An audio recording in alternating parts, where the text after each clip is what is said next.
A total of 12 alleged illegal immigrants were arrested for illegal mining activities in Mpumalanga province. President Cyril Ramaphosa has deployed the South African National Defence Force working together with the South African Police Service to fight these illegal mining or illegal miners. But there's an interesting question that was asked in Parliament by Vuyo Zungula, the leader of African Transformation Movement, also known as ATM, asking the Minister of Minerals. The question was so important because he said, "We know that the deployment of soldiers is a temporary measure. What is it that the department is doing to fight the illegal mining once and for all? Because the deployment of the South African Defence Force, it's temporary." And this is what the minister said. The issue I want to raise concerning illegal mining, it is a fact that on one side, there is a crisis that has warranted the government to deploy the army in some areas to deal with illegal mining. But from the side of the department, nothing has changed. For the past in fact, the plan has not been changed at all, in the sense that the plan to close 3 mines remains the same, to close 40 shafts remains the same, even though from a national government point of view, there is a crisis that has led to the deployment of the army. And the army is a temporary solution because they'll be there for a few months, but the permanent solution is the sealing of those shafts. But in terms of the plans of the department, that has not changed. I was watching a video last week of an area, Ekurhuleni, whereby it seems as if the illegal miners have taken over to an extent whereby even the people can't go to that area. It shows the extent of the crisis of illegal mining. However, without the department dealing directly with the issue by sealing the shafts and closing those mines, the army will come and go. So I want to check whether is it consistent with the crisis levels if the plans remain the same for the entire term of government, yet there is a crisis that has led to the deployment of the army. Thank you. On the closing of shafts, it depends on the budget we're given. It's not the laziness on the part of the department. It is the budget allocated to us. We close 40 shafts. That is what we're given as a budget. And we use it to the best ability of us, to our ability. And if we can increase that number, the numbers will be reduced.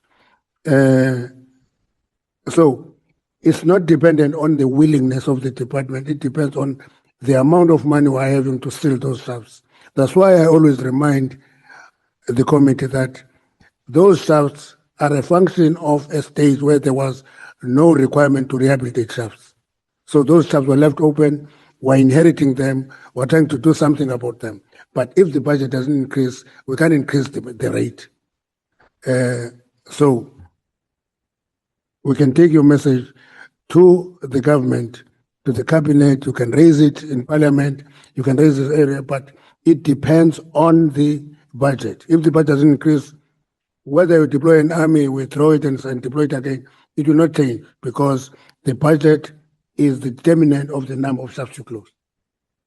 If there's a crisis that has led to the government responding by deploying an army, surely, Minister, your department can knock to Treasury to say, here's a crisis. Can you increase our budget to deal with this particular issue? Not a case whereby you're going to fold your arms because another department is responsible to allocate a budget for you for this particular aspect. And the last issue here is the fact that if there is high areas which are more prone to illegal mining, I want to check whether the 40 shafts and the 3 mines that have been planned for, is the focus going to be on those priority areas whereby illegal mining is prevalent? Thank you. Moving on to another story. A foreign national has been arrested for selling controlled and scheduled medicine in Belleville. He will appear in court on Monday. For the past few weeks, we've seen protests from different organizations supported by the members of the community against illegal immigrants.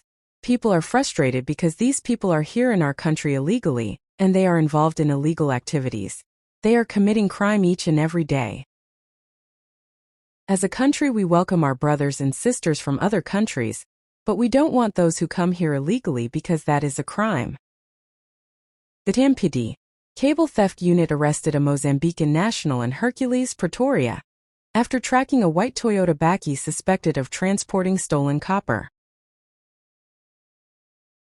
Officers found 2 large bags of burnt copper cables at a scrapyard, which the suspect could not explain. He allegedly assaulted an officer during the arrest and now faces charges. Including possession of suspected stolen copper, resisting arrest, and assaulting a police officer.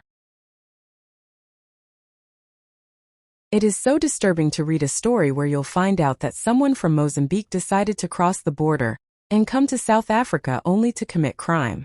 That is so disturbing. It is not good because the copper cables are stolen somewhere. I think there's a community somewhere where there's no electricity because these Mozambican guys decided to cut those copper cables, burn them, and went to the scrapyard to sell them. And this is not good, and it's also affecting the economy. Let us move on to the last story. Soldiers from 10 South African Infantry Battalion disrupted suspected smuggling activity near the Fitzburg border in the Free State during a routine patrol.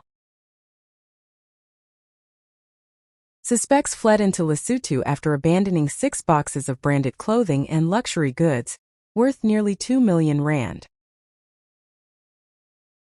The recovered items were handed to SAPS, while SANDF reaffirmed its commitment to combating illegal border activity.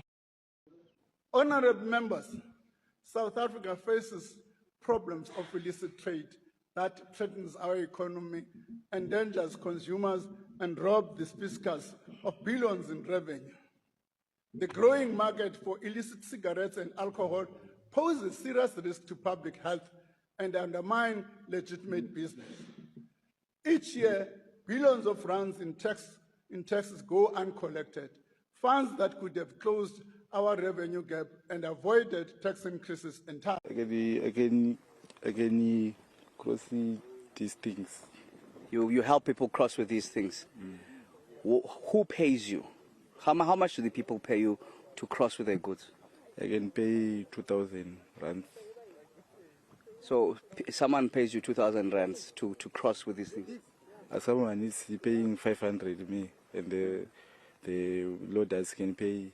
I can pay it 2,000. Okay, so someone pays you 5,000 rand. I mean 500 rand. Ne? Yes. I want to get to where the 2,000 comes in. Who gets paid 2,000 rand in all of this? The assistant who is inside. On the Zimbabwe side. You are on South Africa now. Do you have papers to be here in South Africa? What? Do you have a passport? Are you legal in South Africa? Yes, I have it. What you are doing now, why isn't this going through SARS or the proper channels? What is what? Why is this not going through the proper channels? Do you know that what you're doing is illegal? It's not supposed to happen.